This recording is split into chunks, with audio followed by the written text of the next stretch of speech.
Welcome back to Just Chattin.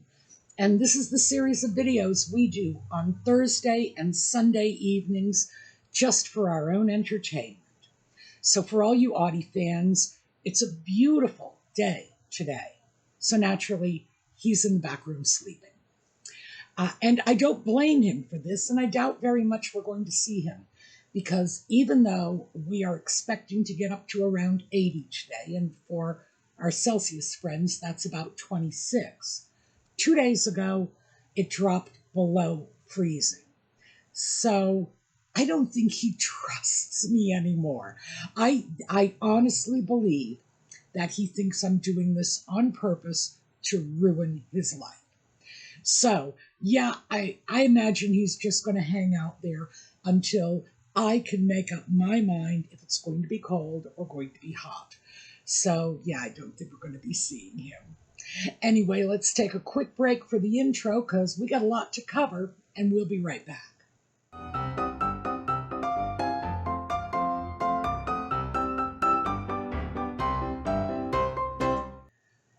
So, let's start with some fun stories, some ridiculously unbelievable stories, some we've heard this all before stories, before we get to the main story.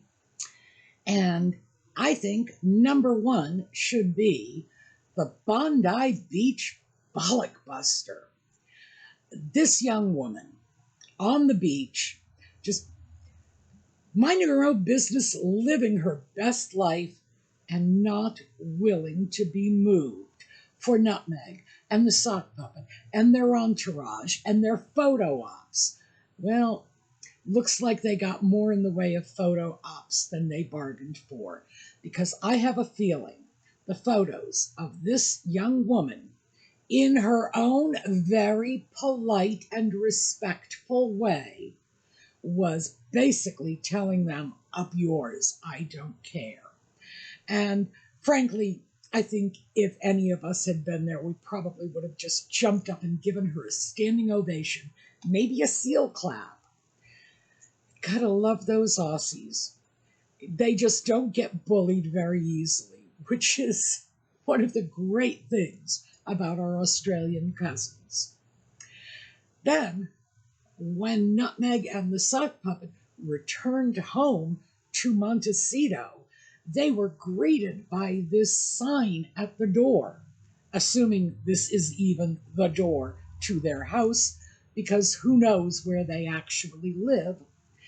But Nutmeg is alleging it was done by the putative children. Okay, show of hands. Anybody actually believe that, what are they, not quite 7 and 5, that children of that age were capable of doing this on their own? Oh, really? Come on. This is up there with Lilybet taking video of Nutmeg and the sock puppet casually dancing in a meadow, because, yeah, we all do that. Or Archie skiing down the slopes, as if anybody can even tell who or what that child was. A lot of people have suggested it might be AI. I don't even know what to say. These putative children are being merchandised a lot more seriously than I ever thought they would be. Quite frankly, I had assumed that Nutmeg did have some limits about this. But then again, I don't think they actually are her children, so what does she care? She is now selling little candles, little candles, $64 a piece, that are inspired by the putative children, Archie and Lilybet. So, I'm sorry, Prince Archie and Princess Lilybet. So she's not only merchandising her own title, she's merchandising the children's titles as well. Honestly, I think somebody needs to seriously step in and put a stop to this. And I am not the only one, but we will get into that in a moment. So, in yet another old news coming back to haunt us again, it seems that Nutmeg and the Sock Puppet are now complaining that they released their itinerary to the press prior to the Australia trip, but the press then leaked it. Like, you don't want people to know? Well, if you don't want people to know where you're going, why are you telling the press, for heaven's sake? That makes zero sense. But apparently this is their new position. The press have betrayed them yet again. Keep in mind, these allegations are coming from Nutmeg, who has every pap in town on speed dial, and the Sock Puppet, who, as we recently learned, was actually exchanging what the media is calling flirty texts with a journalist. Oh, and by the way, I do want to throw this out because this occurred to me and I realized I haven't mentioned this yet and I should. During that text exchange, Charlotte Griffiths refers to herself as G-string. And I have to wonder about Harry alleging he didn't know she was a journalist. So let's pick that apart for a moment. Obviously, the G comes from her surname, Griffiths. But string, I think everybody knows that a freelance journalist is called a stringer. So I look at that and say she might as well have been carrying a sign around on her forehead saying, "Hi, I'm a journalist."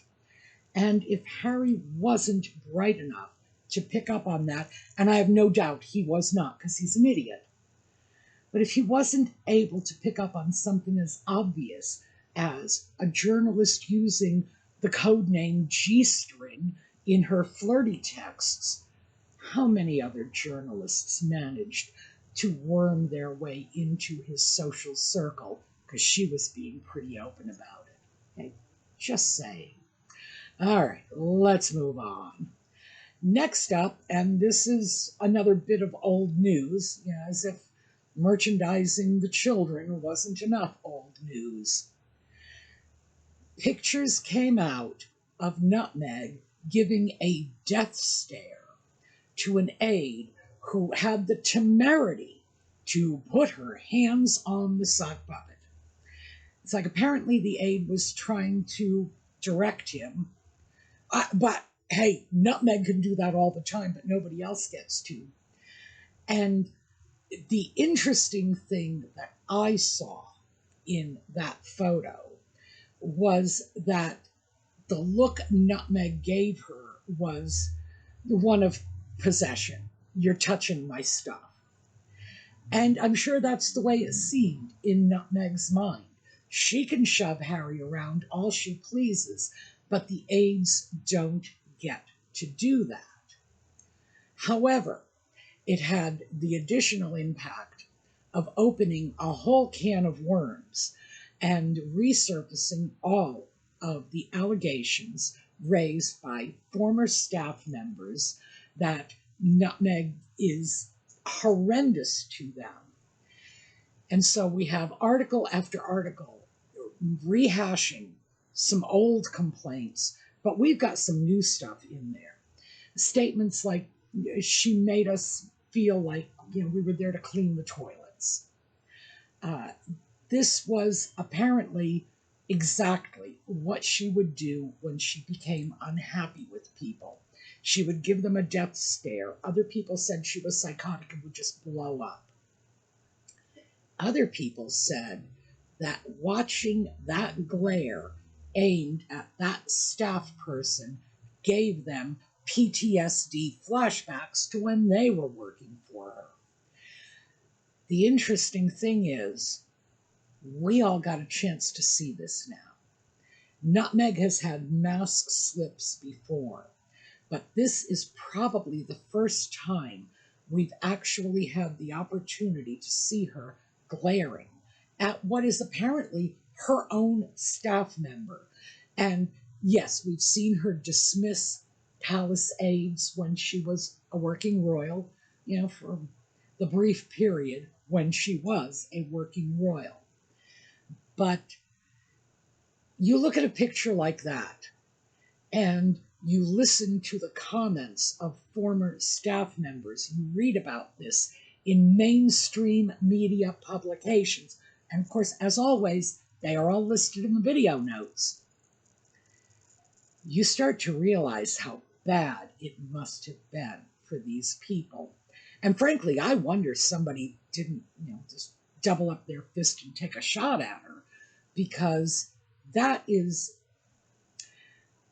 an outrageous way to deal with anyone around you, like, unless you're in a boxing ring, frankly. So yeah, I gotta seriously wonder about that.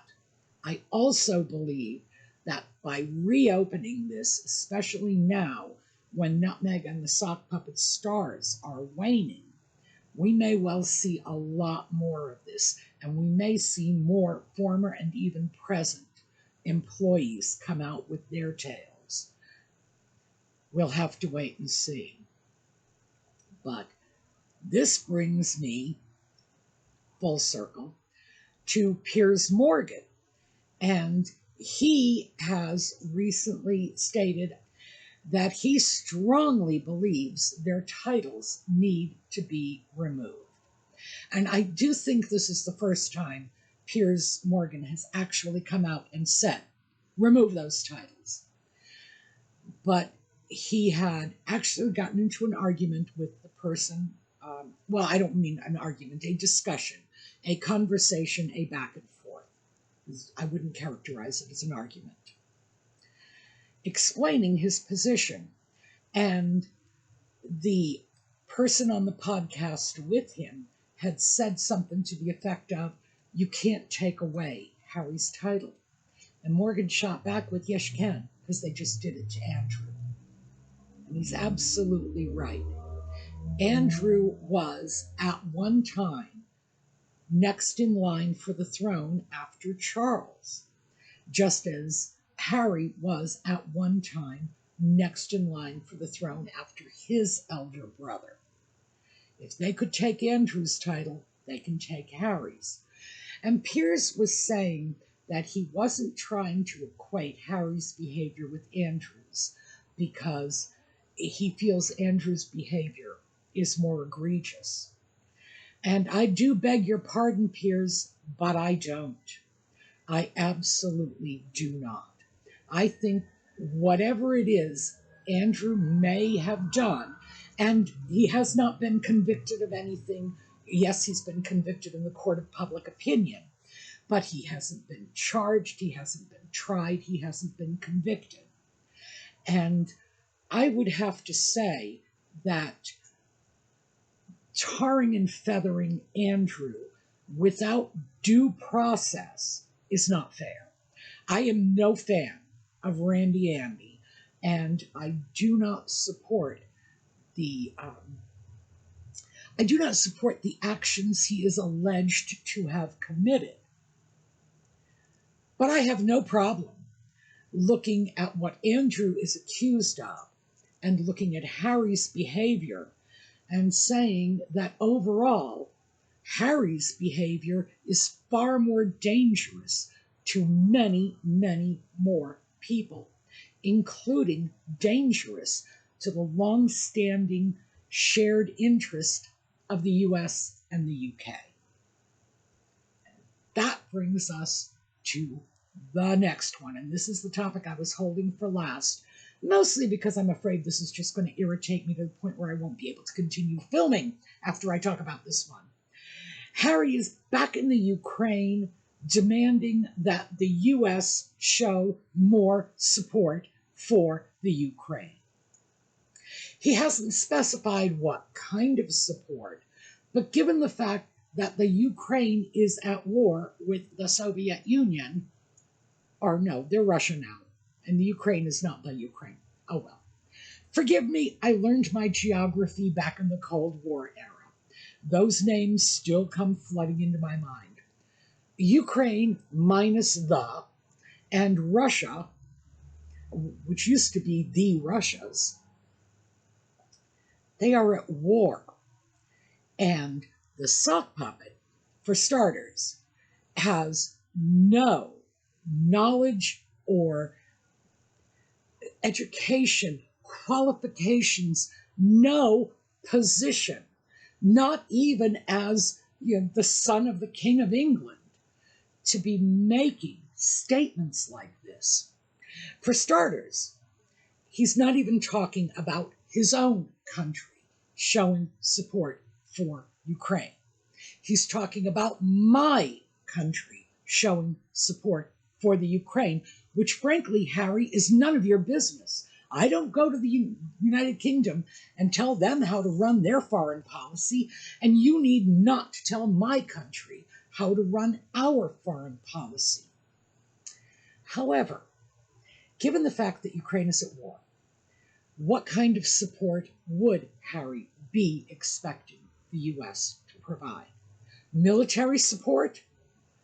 What? We are supposed to send our troops to Europe to die on foreign soil because the sock puppet thinks we should do it? Oh, please.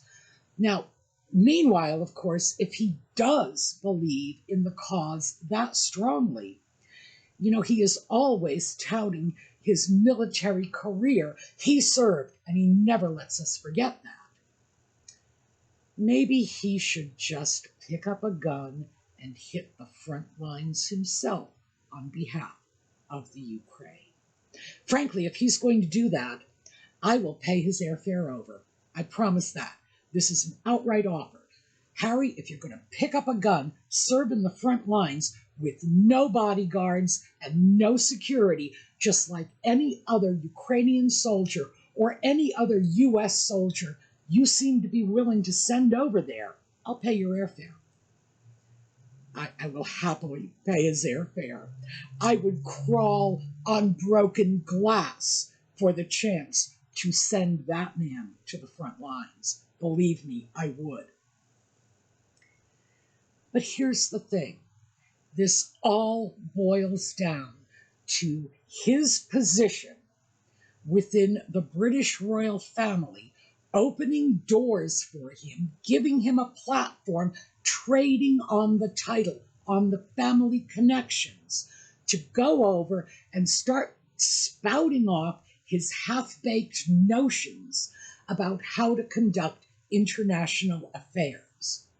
So this goes back to Piers Morgan saying that he feels Andrew is somehow, his actions were more egregious than Harry's.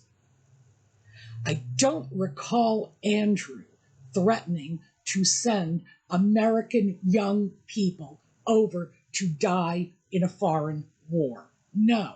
Whatever Andrew did, it wasn't quite that bad, and this is what's coming out of Harry's mouth. How dare he? How dare he? If he is so enamored of the Ukrainian cause, and I am not making comment on the Ukrainian cause, because believe me, if I don't have the qualifications to speak about that, and Lord knows I got a lot more education than that imbecile sock puppet. He certainly doesn't either. But I do not have the necessary background to take a position on that conflict one way or the other. But if he is so enamored of the Ukrainian cause, he's welcome to go over and fight. I'm sure they would love his assistance on the front lines. Or maybe he could write them a check for a few $1 million. I'm sure that would go a long way. Quite frankly, why should the U.S. be shamed, which seems to be what he's trying to do, shamed into doing something he won't do himself? Is he writing them a check? Is he picking up a gun? No, he is not. He is not even a citizen of this country, yet he is presuming to dictate our foreign policy. Piers Morgan is right. Those titles need to go, because it is the title that got Harry in the door in the Ukraine in the first place. It is that title that is giving him the public platform he is using in order to meddle in the political affairs of not just one, but 3 other countries. The U.S. should get involved in a conflict between the Ukraine and Russia, 3 other countries. And he knows nothing about what is going on in that part of the world. Just because he has gone to Ukraine does not mean he knows the bigger picture. It means he's heard one side of the story. It's a war. There are obviously 2 sides of the story. And again, I'm not saying who's right, who's wrong, because I don't have an opinion on that. But the sock puppet certainly cannot have an informed opinion and has no business spouting off his half-baked theories. The thing that always made the late Queen a person who was above the fray was that she was above the fray. She took that seriously and did not meddle in politics. And now, here comes her nitwit grandson, who is openly meddling in politics.